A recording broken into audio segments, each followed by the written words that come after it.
See, J2E is a platform where we develop all web applications. So far in J2SC, we were learning with the Java fundamentals, all the core technologies we learned like exception handling, multi-threading, IOs, collections. Right? These are all the basics we learned. And by making use of that core functionality, we are going to develop the web applications. So in J2W completely we are going to develop with client server applications, web applications and enterprise applications. So here the applications are going to be built server side. So far what we are developing is client side applications. Now we are going to do with server side applications. So as we discussed in the demo session, so we have three flavors like J2SC, J2ME and J2W. J2SC is completely for client edition. This is for desktop applications and standalone applications. And coming to J2W, here we are going to develop all enterprise and web applications. So in J2W, if we consider the multi-tiered application, so initially there were like two-tier applications. So if it is like simple client and server two-tier applications, there is a close binding between strong coupling between the client applications and the server application. If that is the case, for future enhancements, any updations, it is very difficult. Easy to develop the application, but very difficult to manage the application. So we are going with the three-tier applications. In three-tier applications, we divide the application into three tiers, like client tier, web tier, and database tier. So there is some loosely coupling, like all the logics are separated with the presentation logics, business logics, and the database logics. Like everything is decoupled. This is how we can develop the applications in three-tier model and easy to manage. This is called three-tiered applications. So in the first tier, that is client tier, where this is client applications to interact with the server. This is all the request programs to get some services from the server. And coming to middle tier, it is nothing but a web tier where we are going to develop various controlling programs. So which will be handling a request coming from the client and will be controlling your application flow and will be requesting for some database components in the backend. This is called middle tier, web tier. Different types of web components we develop here, and web servers are used to control these web components. And coming to enterprise tier, so it depends on the complexity of your application. You may now connect to the enterprise, okay, through some enterprise Java beans and some other components. Then EIS tier come into picture, and you can also connect to local database or remote database. So the database tier that comes under the third tier. So in J2W platform, we have so many services. So the services what we are going to learn, the technologies we are going to learn is these many things. So JDBC is one of a facility. This is for database interaction. Right? This we have learned in our previous session. And apart from this, there are so many other services out there. Servlets, right? It is one server-side technology to develop the server-side web applications. It's a pure Java program to do some logics at the server. At the same time, JSP, Java Server Pages. So this is also server-side web components to do some business logics at the server. To handle a request, do some logic and provide some response. Coming to enterprise Java build, this is for distributed computations. When you are working with large-scale networks, whenever some remote services need to be invoked by the client machine, then we go for EJB. This is JMS. So it is for asynchronous communication. Asynchronously, you need to generate some messages from system to system, time to time, like inventory model is there. So depends on the current status, you have to generate some intermediately some messages asynchronously without the interaction with the server. So this is called asynchronous communication. In so many applications, we need this JMS related messages. Here we have like architectures called point to point style and one to many style, right? Whichever we want we can follow. JDBC we have seen, right? This is to communicate with any one of RDBMS. And coming to JNDI, it is nothing but Java naming and directory interface. So here, whenever there are some different types of services need to be managed by your applications, so those services can be managed here like a directory structure. There is a repository in which you will be storing all the applications. Whenever it is required, you will look up for that service in a lightweight manner and you will get back the service to manage collection of applications remotely. Coming to transaction API. So this is to manage the transactions in your web applications and enterprise applications. So any kind of business transactions you are doing with, it should be managed effectively. And coming to Java mailing services. So whenever there is a mail is to be generated, auto generation has to take place in an application, then mailing API is used.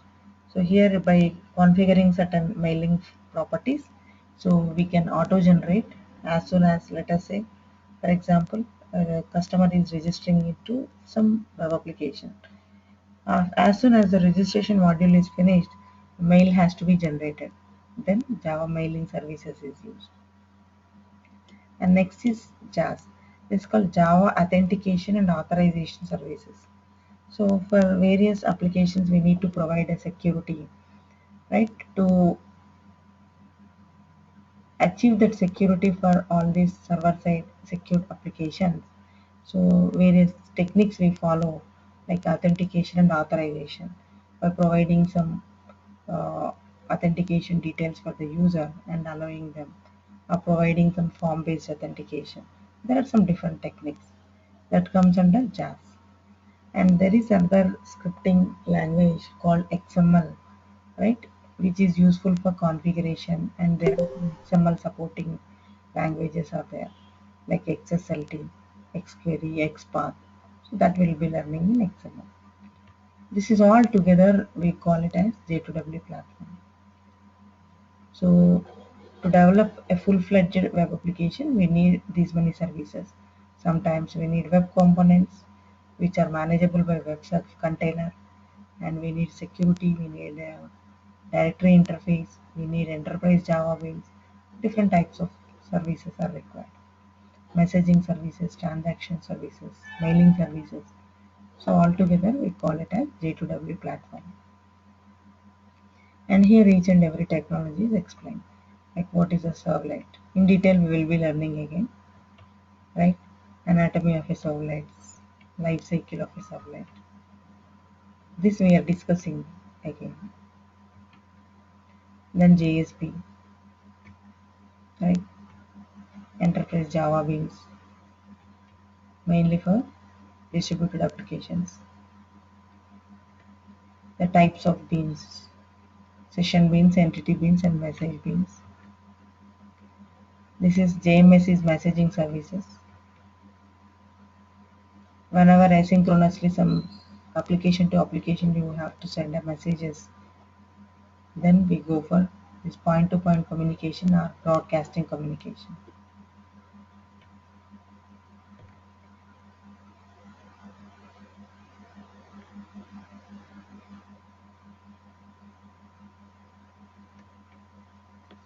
JDBC we have seen. JNDI, this is like naming and directory interface, which is used to store different Java applications in a directory, in a repository, and whenever it is required for any other component, looking up and retrieving it.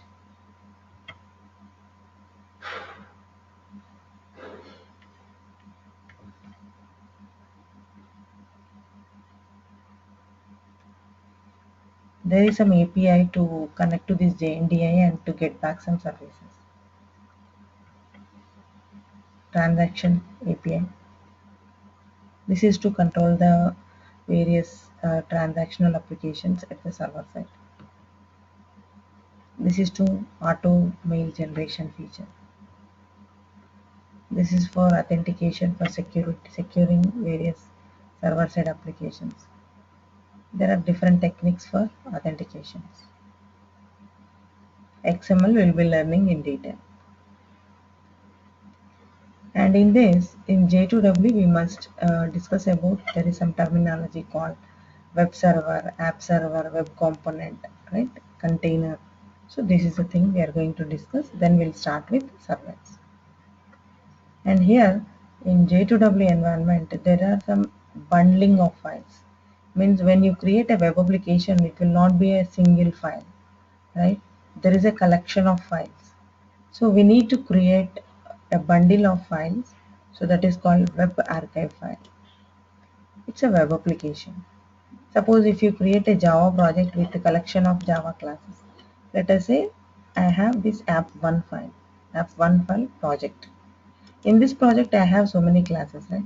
Now I would like to share this complete project to one of my team member in my project.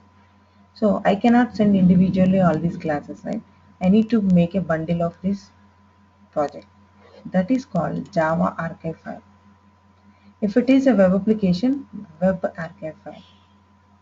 If it is enterprise application, enterprise archive file. So these called as bundle. For deployment purpose, we make this bundle and we deploy in a server. And when we deploy in a server has to look into the flow of your application. So that has to be configured in an XML file. They are called as deployment descriptors. Right? How to create this jar we will see now, because you have completed Java applications, right? Web applications we do it next. So how to create a jar we will see. In Eclipse it is easy. Right click on the project,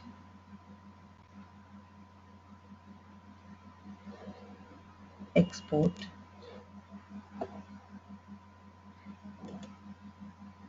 archive file. Go to general and archive file. Next, right? Project name you are selecting, which format you want to do. Select the archive file name.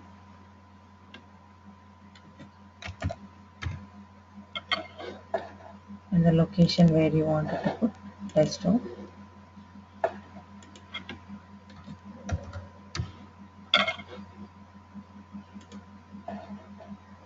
Right? Then finish. So immediately a jar file is created here. That is called as your app file. If you look into the properties, it is a archive. Can you show it once again, please? Yeah. Aruna? Sure. Export,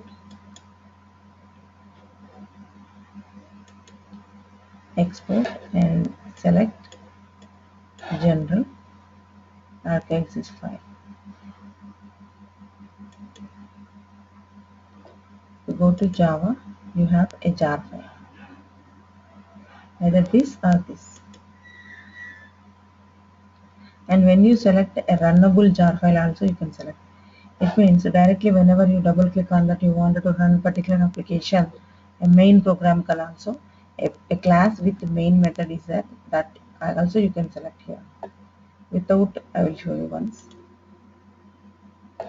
Select the project name, select the location and give the file name a1 dot jar. You select the extension, go to next. See, it is asking export all the sources in that project. So like this you can enable these options. Go to next, finish.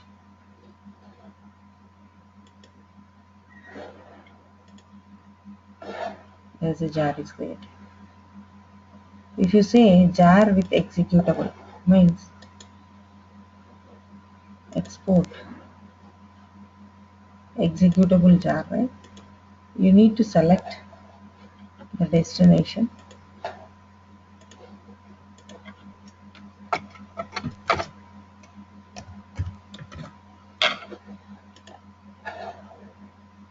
right? And then So which file you wanted to run it? As soon as it is selected, it says some array demo you wanted to execute. You have to select it, then finish.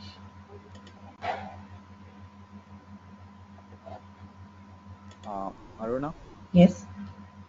what's the difference between the previous one you have showed and this one, the executable jar file and the normal jar file? Yeah, it's nothing but a jar file is simply it's a bundle of classes so that that jar can be included into any other project. So that that class you can use into some other project. But executable jar with by specifying some class, whenever you run this, right? So it is going to run with that class what we mentioned. Okay, you have to run this. Actually, this file should be run at the command prompt.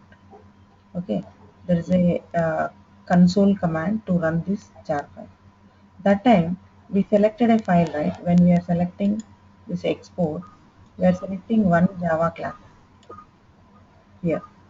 Array demo is a Java class, so that the execution starts from that array demo only. Directly whenever you run that jar file, so this file will be executed. And the other one what we created is we didn't select any file where the execution should start, right? Suppose this. Here we are not selecting the file to be started, just we are making a bundle of all the classes in this project. It means any of these classes from this project is required by some other project, that time you have to keep this jar file into the build path, so that as if it is available in the same project, anybody can call the class from there. Now we can work with only the classes which are available in the same project, right? Suppose in the other project I wanted to use some one of a class, then you have to make use of this jar file. Just like we are adding a jar file, right? We want a JDBC. So what we are doing, configure build path, add external jar. We are adding this and this, right? In the same way, you can add that A1 jar, A2 jar, like that.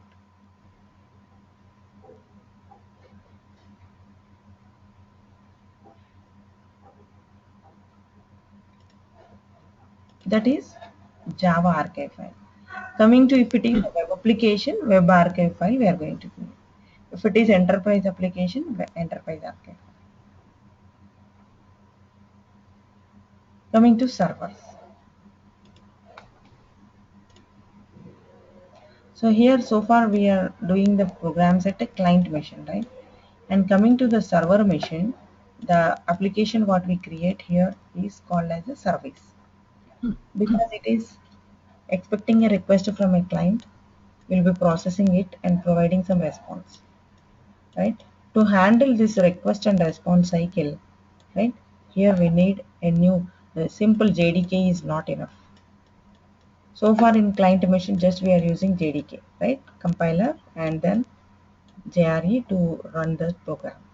But coming here, along with this JDK, we need a new software called web server software. Web server. There are a number of vendors available in the market providing web server software, right?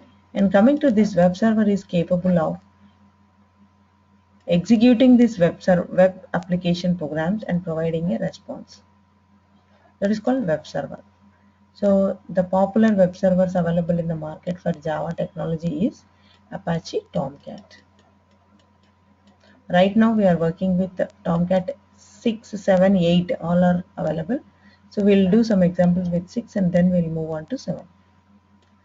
Coming to, as part of this web server, there is another software called web container.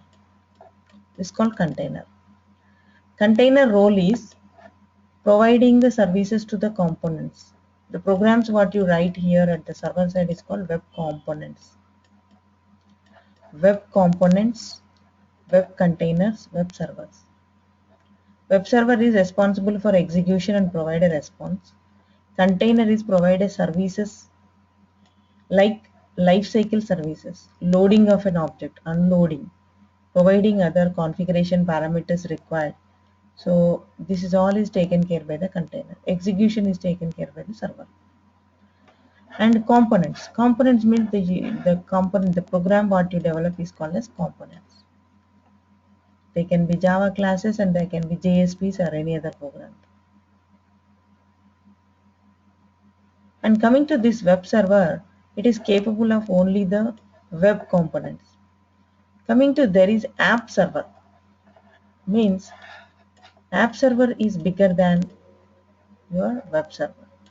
Many app servers are also available in the market, like Glassfish, JBoss, WebSphere, WebLogic. Right? Many are there in the market. The difference is web server is capable of only the web component execution. Coming to app servers are responsible for web components as well as all the other J2W services like JNDI services, right? Authentication services, transaction services, mailing services. Everything can be manageable by this app server, right? This is called application servers. Application servers be WebLogic, WebSphere, Oracle server, Glassfish, JBoss. There are many servers are available in the market. And coming to for servlet container or web servers, Apache Tomcat and Jetty. Only two types.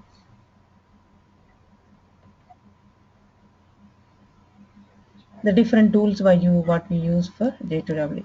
So for J2W development compulsory we need this IDE tool. Without IDE we cannot develop. It's very difficult. It's a lengthy procedure to create a enterprise application. So Tomcat is only a web server. Yeah, it is a web server. Tomcat and Jetty is a web server. JBoss, WebSphere, WebLogic and all comes under app servers. So something like Glassfish can do everything that Yes. Tomcat does, plus also Yes. act as an application server. Yeah. App server is also capable of handling all your web components as well as these services. But web servers cannot handle these services, can handle only the web components.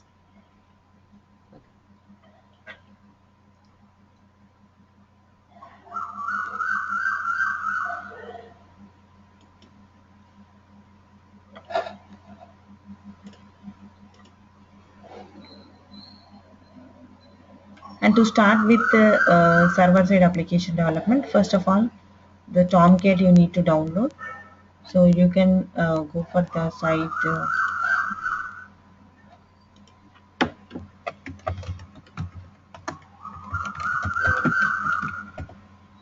This is a link where you can download the Tomcat software.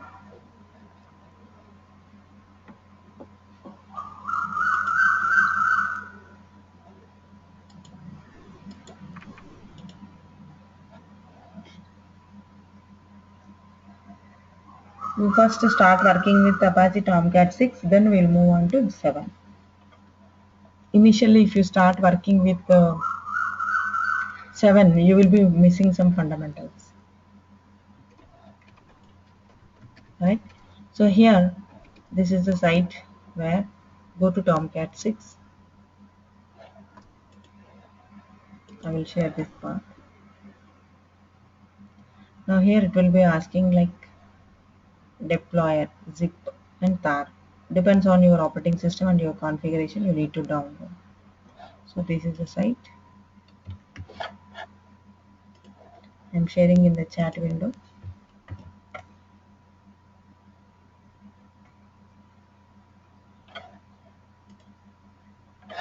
And now here one more difference is compared to the web server, app server, the somewhat expensive, right?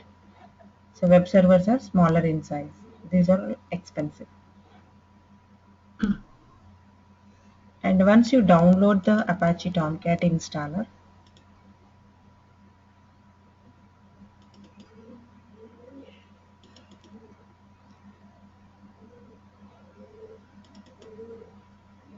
so your Apache Tomcat installer will be like this, an executable file. When you double click on that, it is going to be installed right into your C program files automatically into Apache Software Foundation folder. 6 is there, 7 is there. automatically it get installed here. Once it is installed, usually when first time you install, it gets started here. You need to stop. You just select it, select the Tomcat service, right click and stop service. Because it should not run in outside and as well as inside this IDE. Any one location it should be started. If it is already running at the background, again if you start in an IDE tool, so there will be a port conflict. So you should stop the service here. Now you should add the Apache Tomcat to your workspace, the current repository to which you are working with. So go to Window, observe carefully all of you.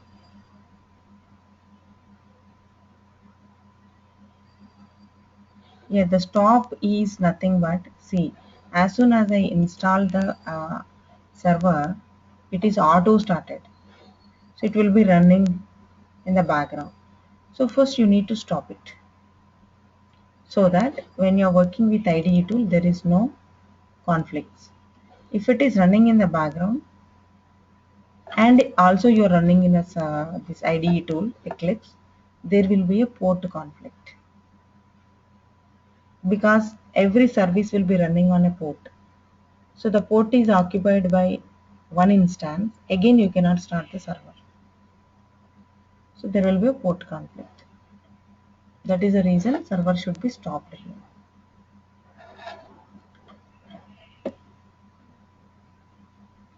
Now to add the server preference to the Eclipse, go to Window, Preferences, Server, Runtime Environments. Here there is no server instance. You should say Add, observe carefully, go to Apache, select the version, select the location in which it is installed. C, Program Files, Apache, this is the folder you need to select. Now the Apache Tomcat is installed. Following all of you? Yeah, if you wanted to stop it at the Tomcat server, you need to move to this folder. Where is this? So this is the folder you need to move. Then there is a command called shutdown. Okay.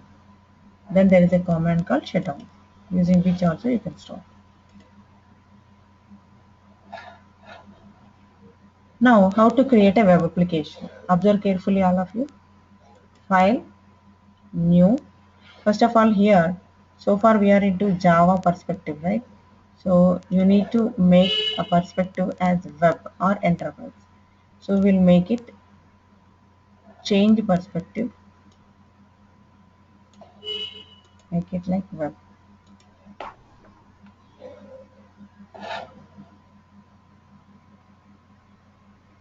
This is a web perspective in which we are going to create a new project. File, New, Dynamic Web Project.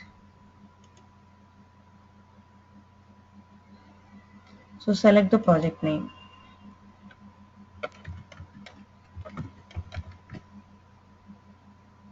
And target runtime is selected. If not, go to new runtime. That's the same procedure.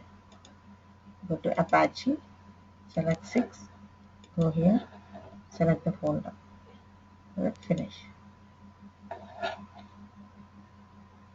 Every project depends on the server version you are using. There is a module, dynamic web module version, that will be 2.5 for 6.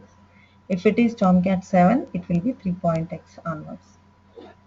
Then go to. So what was that new runtime that you just did? It's nothing but what is the server you are using to deploy this application. But you already had one there, right? Yeah. If it is not added there in window preferences, then you can also add from here first time when you create a project in the same workspace. When you create one more project, let us say web app 1 I created, I just selecting it and then I am finishing my project creation. When I create second time the project, it is auto detected. Right? Every time we don't need to select. In a same workspace I am working with, I am creating one more new dynamic web project. Now you don't need to select. It will be detected. For the first time it will not be. So web app 2, simply you can go with the next. That's it. When you go for a new workspace, again you need to configure the server. Got it?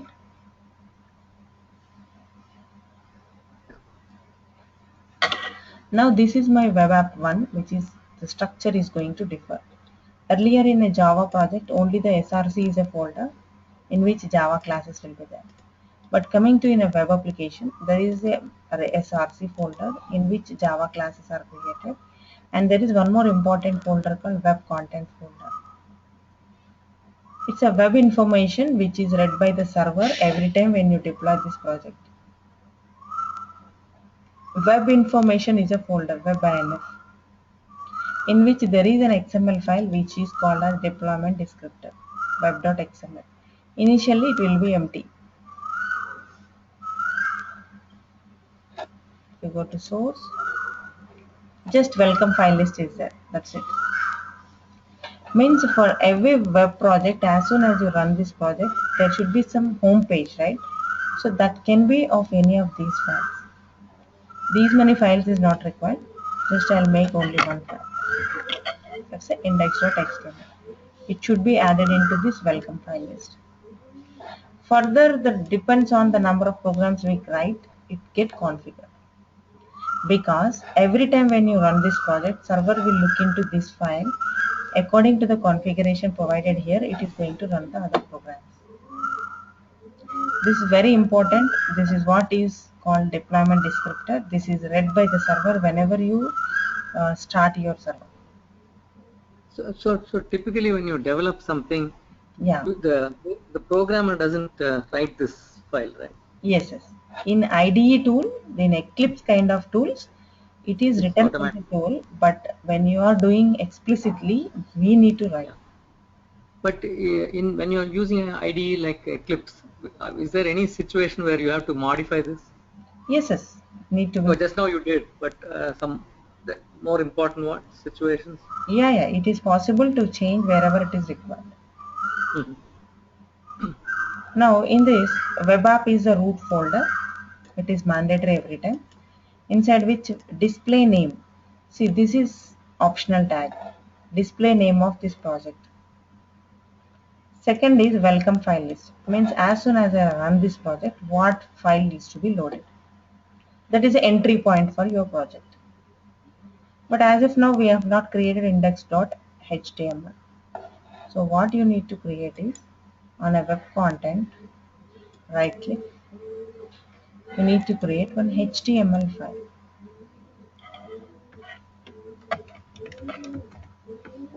So there is a HTML is created in which you should say that this is a HTML file.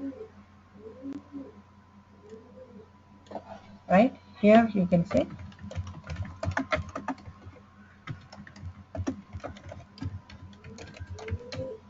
and this you wanted to display in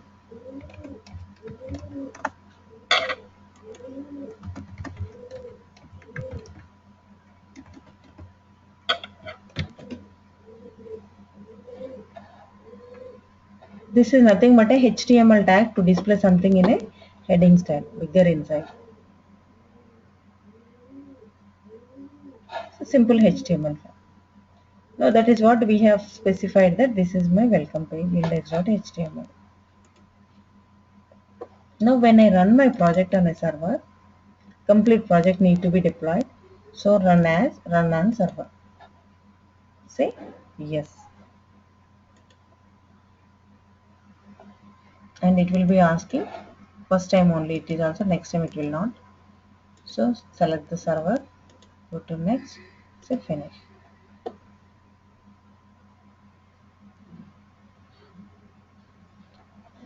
See, it is saying that port is already in use, right? Somewhere the port is already in use. So what I do is, if this is the issue, Down there is a tab called server, right?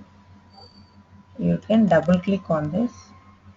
You will get server configuration parameters, in which ports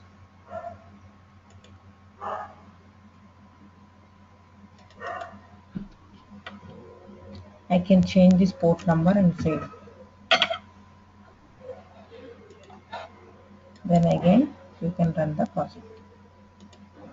How did you come here? Yeah, I will show you. Down there is a server tab, Server tab. right? Oh, yes. Then double click on this, then you will be getting this ports. You click on this, you will be getting this. Oh. I don't know how to found out. Yes. You said all this will be running on the server, right? Yeah. May I know what the server here is? Is it our computer or is Yeah. it going to be somewhere? See here, if we Yeah. install the Apache Tomcat in our system, then our machine is a server. Whichever machine is And the installed ports you're talking. by this Apache Tomcat software or WebLogic, WebSphere, whatever it is, when we install, that machine will become a server. And now mostly we are working with like remote machines, right? Client and server. But when we have in the same machine the server installed, then client also you can write in the same machine, server also you can write in the same machine. You are assuming that local host is a server, right? Local host means my Okay. server is also in the same machine. So I'm Okay. connecting to this. Procedure will be And same even for remote server. Only the thing, the IP, the URL to which you are connecting is going to differ. In case if it is a local host, we say local host. If it is remote machine's IP address or its URL name, we will be using that. Along with the JDK okay. software, And the ports yeah, port you're is talking. nothing but port is nothing but Please continue. yeah, port is nothing but in a server machine. Let's say I am writing number of web components, right? And these components are running on a server called Tomcat for which a dedicated port is assigned. Let's say 8080. If somebody started some service in the 8080 port and it is running, and now I started with some other application with the same port, will it accept now? It will say that this port is already busy. So now you should configure this current application with 8081. Now it is able to run. Some other service, MySQL service, Oracle service 1521, MySQL 3615. Like that, different ports are assigned for each and every server program in a server machine.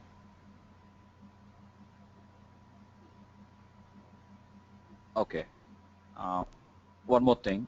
Uh, for practice sake, I'm asking, if you are having two laptops in the same place, what can I give? I mean, the other person's IP address or something, which should I Yes. give In to place make of it this as a server? local host, you will be getting other person's IP address.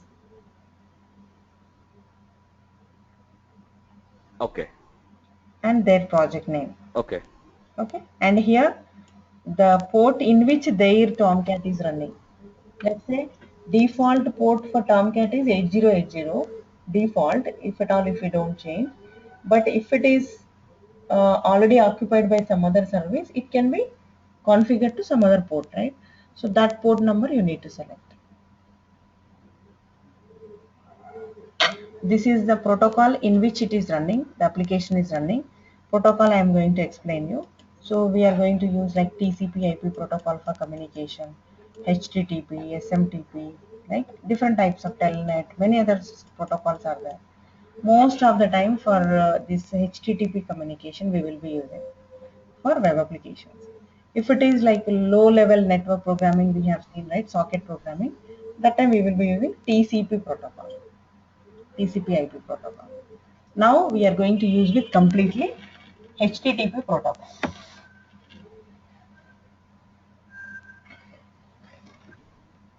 So in the URL of, Aruna, I have one question. yes, Sorry to interrupt you. I just have a small question. What will be the range of the port if we decide to give Tomcat our own port? So Yeah, what will be the range? the range of these ports are dependent on your system configuration, right? Okay, so if 8081 is also occupied, so what can other port can I assign to it? For this other than this 8080, right? Yeah, So 8080 the or range of, 8081. yeah, yeah. See, there are some predefined port numbers only for certain services. Oracle 1521, right? Okay. For mailing services, like some other in socket programming PPT you can find. In for Okay. MySQL 3605, right? Suppose Okay. if you go for Tomcat 8080, like that, only few things are configured for predefined services. Okay, Okay. Yeah. Got it. Thank you. 1751 or 21 is for WebLogic. Like that, only few things are reserved. Okay, if Okay. if at all those services are running in the same machine, then only you have to go for other than that ports.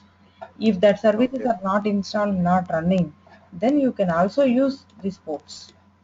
Oh, got it. Thank you. Now this is a protocol in which the application is running. This is the server's IP address, and this is a port in which the service is running, and this is a project context root, and in which we can write n number of web applications, n number of servlets, JSPs and all. That time the URL is going to differ. But as of now, for the context path of this project is this.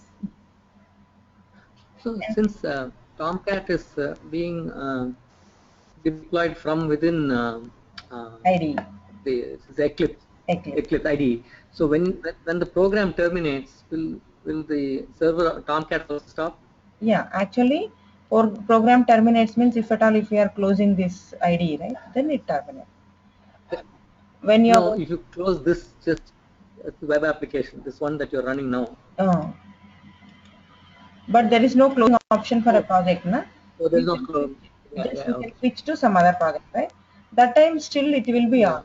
That is the reason it'll, explicitly there will be a yeah, button here. So either you go here, you can say right click and stop, yeah. or you have this button, you can say whenever you're doing some development work and you're not using the server resources, you just can stop it, Mhm. so that the port will be released and now Okay. your server is under shutdown state. Okay. And whenever you start it again, the server starts, Otherwise, right? so when you restart the ID, restart the ID, again the server will start Tomcat. Whenever the IDE is started, you are telling, right? So sometimes it may not be started. Yeah. When you run the project, web project, only the server gets started. Okay. Okay.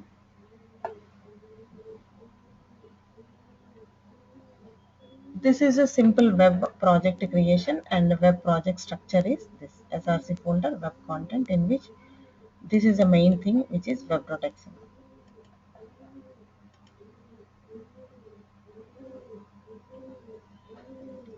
So now how to write this web components we are going to see. But before this web components servlet, what was the earlier technology we will see. So to achieve this client server applications, so the earlier technology is called as common gateway interface. It's a scripting language to achieve these server side applications to handle a request coming from a client and generate a response. But the CGI is, first of all, it is process based. It is process based, so it is heavyweight to create your server side applications, and concurrency is not possible. Means at a time, if multiple requests is coming, so server is making the other process and making the a number of remaining waiting users to wait for some time till the first process is finished. So the response time is more, right? And it is very slow. That is called common gateway interface. And here it is platform dependent, and also it is server dependent. It is working on only one kind of a server. So if any other server is released into market, it may not support.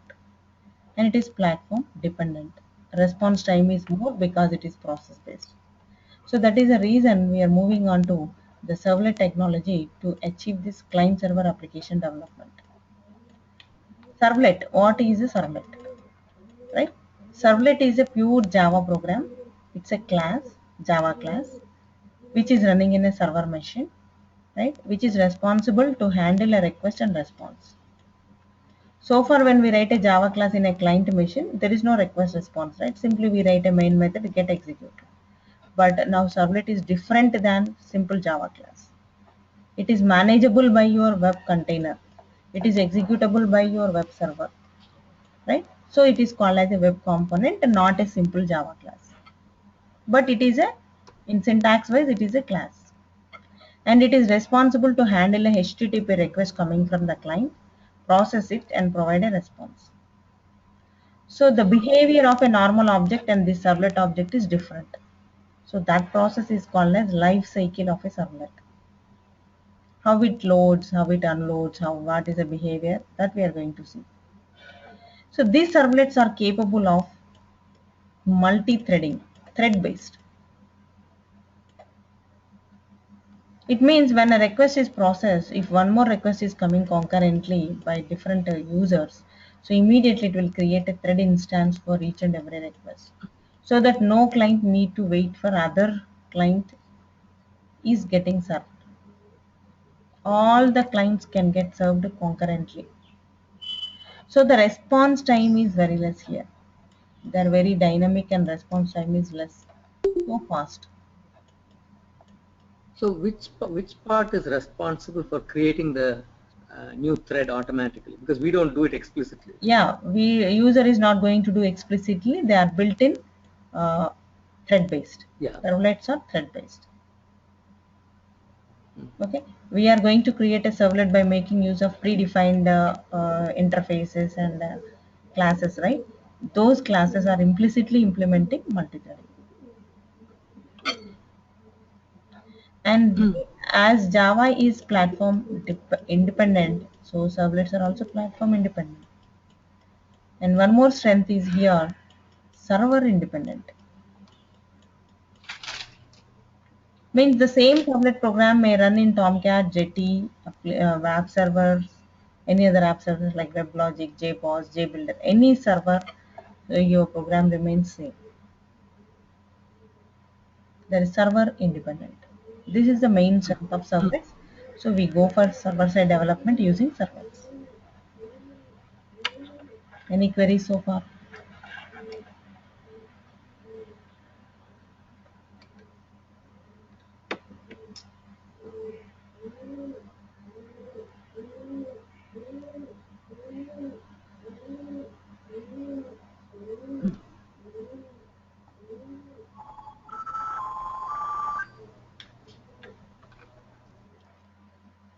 So this is what we are going to start with our server-side programming using a servlet program. So starting with the servlets. So servlet is a pure Java class and it is acquiring the properties from a super interface called servlet interface. This is available from Java extension package. Java x.servlet is a package, .servlet is a interface. And this interface is providing two subclasses. One is called generic servlet and HTTP servlet. You wanted to write your hello servlet program, either you implement this interface or you can extend this or this.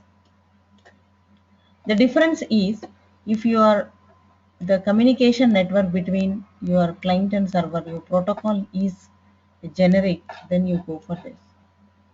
If it is only HTTP, then you go for HTTP servlet. Coming to the features, the HTTP servlet features are more than your generic servlet. That is how the servlets are classified as generic and HTTP. Both are implementing. Both these classes are implementing this servlet interface. Okay. And if you wanted to write a servlet class, either you go for generic and you go for HTTP. We will practice both of them. So we'll be extending either HTTP servlet or generic servlet. Generic servlet, yes. And that's the only way of doing this, right? Yes. Okay. And this servlet interface is defining here three methods called init method. They are called as lifecycle methods, service method, and destroy methods. Init is a method as soon as a request is coming. So container will load an object for you. That is the first step. Second is it will instantiate that particular object. Third step is initialize. Initialization means usually in a normal Java class, whenever Java object is created, a constructor is called, right? Here there is no question of constructor. The process of constructor is done by this init method. Only the thing is here all servlet objects are under the control of containers. So container specific methods are provided here. So init is a method just like a constructor. And here there is a question that can we write a constructor for a servlet? Yes, you can write, but it is not required because the same thing we are going to use in init method. So the init method does all these things. Yes. So the first one is it just loads the class, is it? No, init method will not do these two steps. Init method is just like any kind of initialization is required for your servlet program that can be done in this method. Before init is called instantiation. Before that, loading. So loading the class, right? Yes, loading a class. So here container is holding a readily available objects for you. So just load it. It will allocate a memory in a server's cache memory. And then initialization is taken place. Now the actual process is called as here service method. Service is like a heart of your servlet. Actual request is coming into this service. Response is coming from this service. Actual logic, whatever you are supposed to do with the servlet, do it in the service method. And now still the object is alive. It will be waiting over a period of time because servlets are manageable the sessions. If one more request is coming during the execution of this servlet, it will not repeat the first 2-3 steps. Directly it will come to service method, it process it. One more thread is created, it will be under process. During this time, if one more request is coming, again it directly go to this fourth step, it will be running this. It means now for a single servlet class, number of threads are created. Now over a period of time, there is no more request. All these clients requests are getting served, done. Now container will load over a period of time, then it will unload this object. That is called destroy method. Now the servlet is given back to the container. This is called life cycle of a servlet. Means the servlets are manageable by the containers. Only the thing you will be processing with the service method. Any initialization is required init method. But init and destroy you don't need to implement every time because they are implemented by the container automatically. If at all, if you wanted to do some explicit logics, only you can write this init and destroy methods. Following Could you please summarize the life cycle of the servlet again, just in few words? Yeah, the life cycle of a servlet is a request is landed here. First object is loaded. Second is object is It's a web container object. What is this object? What is the role of this object? Object is responsible to handle your request, to do some logic, anything you do it here, you need some object, right? Okay, so I wrote this object, the developer himself wrote the object, or it's a part of the server? Container will load an object. Okay. Second is instantiation. Third is I'm asking, like, what are those objects? Are those something developed by the developers? Or no, developer is not responsible for that. Developer is just sending a request, right? We'll be writing a client program to send a request, and developer is writing this servlet's service method. Okay. Okay, this is all the work done by the container in the background. Load, Okay. initialize, instantiation, unloading process, providing the life cycles or methods, means this init, service, and destroy. Everything is taken care by the container. Okay. Okay, that is what is So, explained in yes. so when you create a new thread to service another client, Hmm. you create a new instance of the servlet. No, it will not create an instance of a servlet. There will be a same instance. I am telling, right? Only one object till your life cycle, I but see. a thread is created for that. Each thread is allocated for every request. So the servlet will not have any instance variables or anything. Only one instance will Cannot have. have instance variable. Servlet will have one instance. I see. Hmm. Yeah. Because if we take an instance variable, again there is a thread safety issues, right? So that is the reason Correct. we will not be working with instances directly. It is all under Okay. controllability of your container. Just one. So this is servlet. So what is a web So, component? so here thread safety is not an issue. Thread safety is not an issue.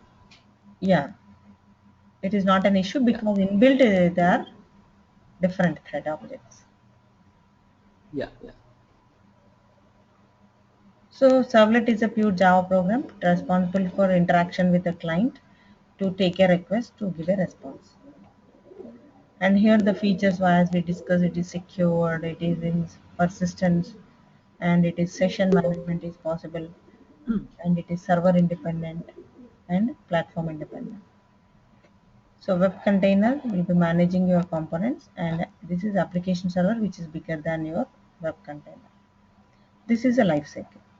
See, as a request is coming, web container will load a class, instantiate that, then initialize. This is what is processing your request, and that is all called service method. Then send a response.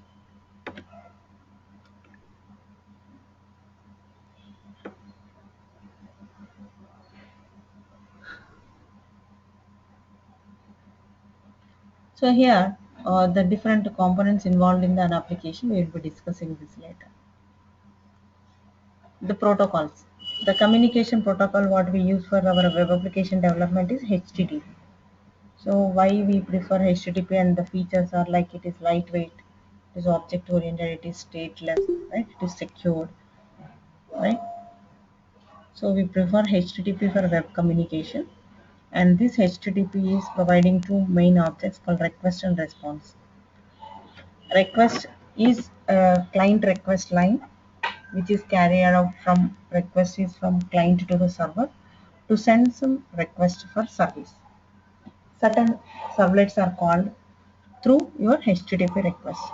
There we know the URL of a request object called, this is a line, right? So this is your HTTP request URL.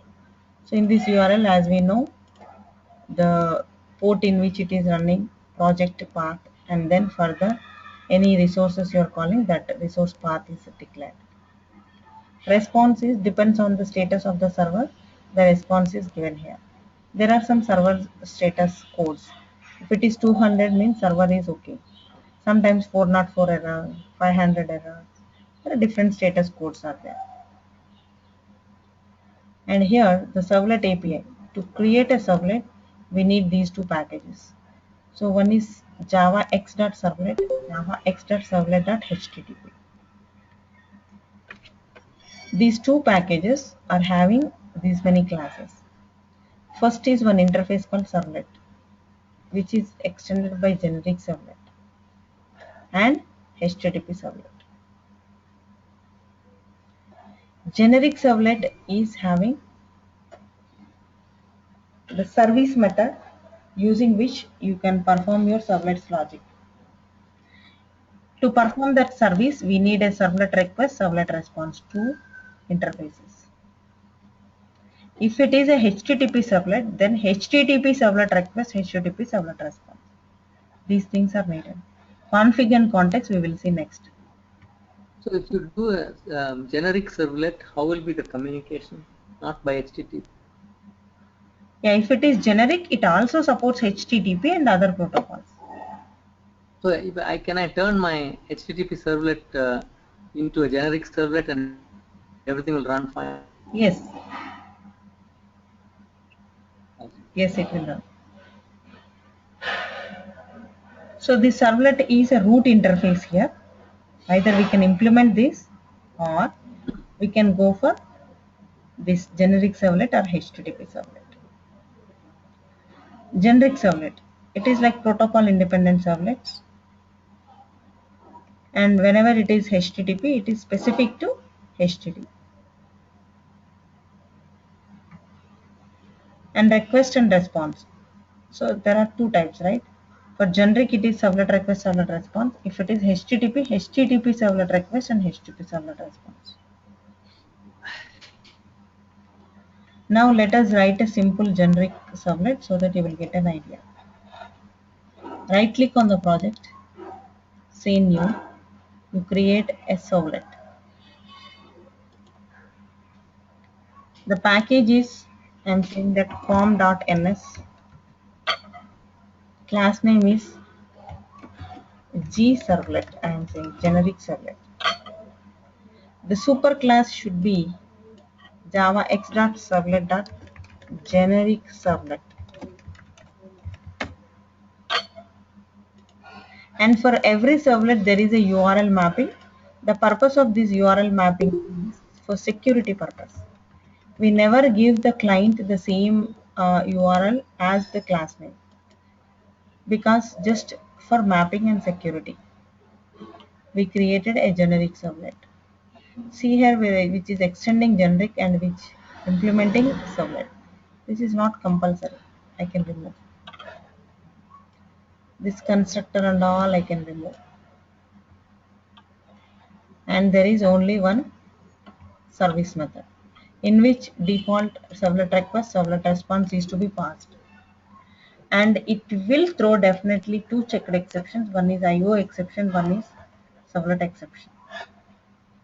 Because when a request is coming from a client, there is any problem in a server, so in container, so due to which it may not load a server object. So servlet exception will be thrown. And always a servlet response is given in a browser, right? So when it is giving something into a browser, it will use as again IO string called print writer.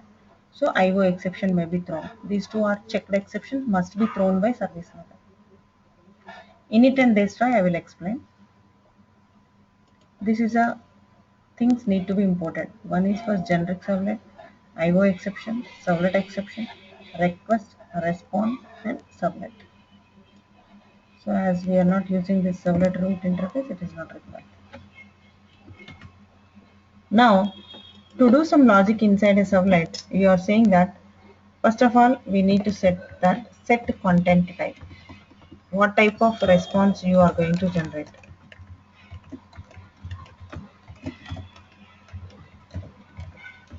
It is text or HTML, or it can be Word document or PDF, anything. You are going to set it. Then you have to say that print writer.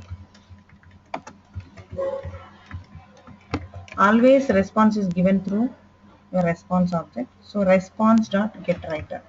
First of all, you are creating a IO stream class, and then using which you are going to convey the result to the user. So out.println. Out.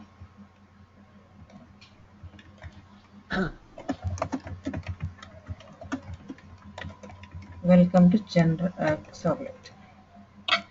And print writer need to be imported.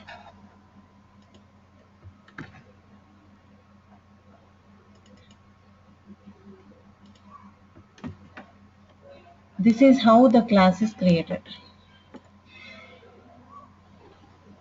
This is generic servlet. If at all, if I go for a HTTP servlet, observe, I'll show you both the things. If it is a HTTP servlet, right? This is my servlet name. Now I can keep my superclass HTTP because I am creating HTTP servlet, right? And now the URL pattern. For every servlet, there should be some URL. Uniquely, it should be identified by the server. And it should be mapped. If you don't map it, it will take the class name as its URL pattern. Coming to HTTP servlet, okay, these servlets are created here, you can see. One is generic servlet which is created, and this is a HTTP servlet which is created.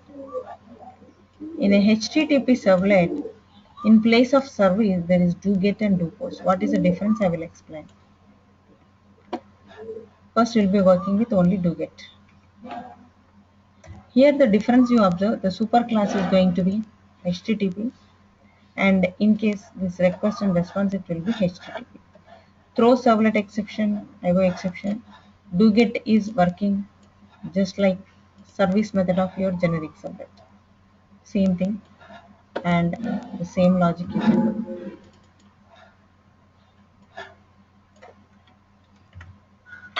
Here we are saying that HTTP servlet, right? One is generic, one is HTTP. Now, as soon as I create a servlet, you observe here in a web.xml, there is a mapping is done. This mapping is for server. Server look into this file every time whether the servlet is mapped properly or not. If it is there, only server is able to call your servlet. If this file is not configured, it cannot run though your class is correct. For every servlet you create, there is a pair of tags, servlet and servlet mapping. Servlet gives description and display name is optional. It's not mandatory. But servlet name, servlet class is mandatory. In case of mapping, again servlet name and URL pattern is mandatory. Based on the URL pattern and the class, when this is the URL coming from a client, this is going to call this class. Name here and here it should be same. And coming to the next servlet, again a pair of tags. For every servlet, this tag is mandatory. You don't need to write. Excuse me. Eclipse tool will write. Yes. What is Rose and Lily? How do you, is Yeah. this arbitrary names? Yes, yes. This is like mapped by the user. I'll show you. When I'm going to run this, right? That is the URL name will be displayed in a browser's request address bar. In a URL, this is going to be displayed for security purpose. See, this is called URL. Okay. The client will not be knowing the actual class name. Okay. Right? If you don't give this, directly the class name is displayed, right? So which is not secure. So always we should configure with a proper URL names. That name is called as this URL pattern. Suppose I give here, say any name. I am changing now. Now when I run, right?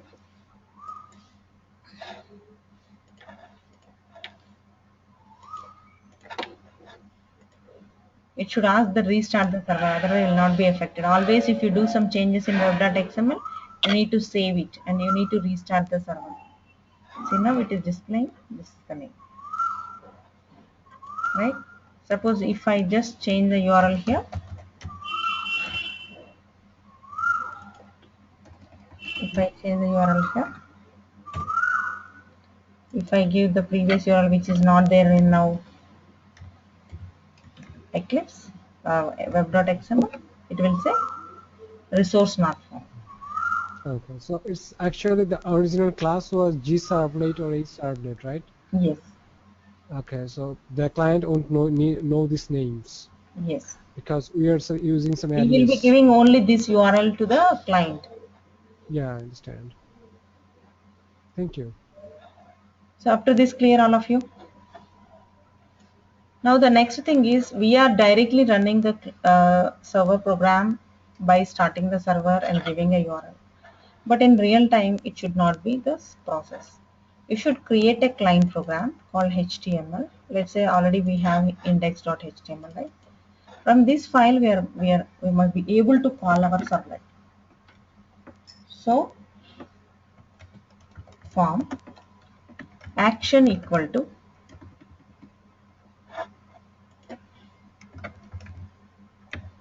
that URL you can give. When I click a button, so input type equal to submit and value equal to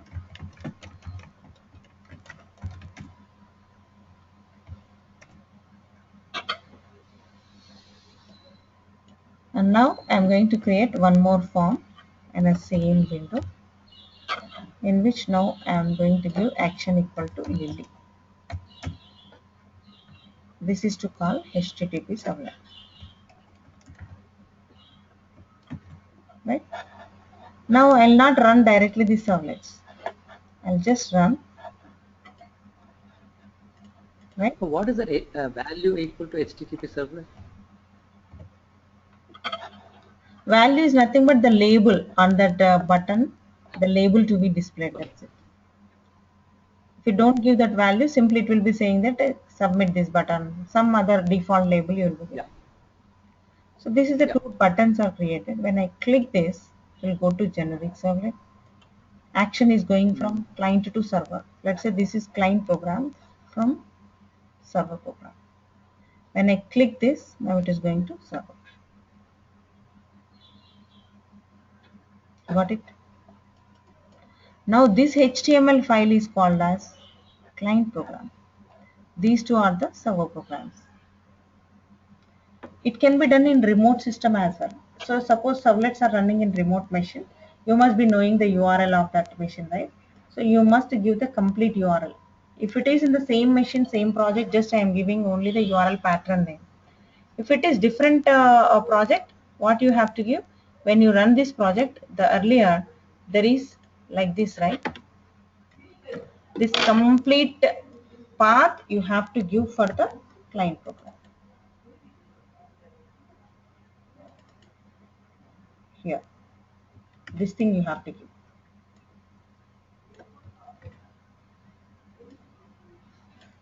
Right? This is what you need to give. It can be remote machine as well. You can give the URL of some other server.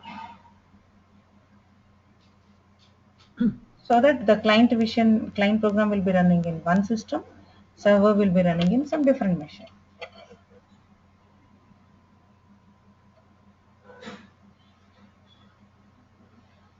So you created initially that index.html, right? Yeah. Is that just by right-clicking web content and doing? Is that how I forget? This one? Yeah. that one. Index.html you can create in web content, right click new HTML, or else even in the project also you can create. Right click new HTML. Directly it goes to web content only because the location for HTML will be always in web content only. You may create here or here, either web content or web project, not inside WebINF. If it is inside this, it will not run. Right. It is not inside that. Yes.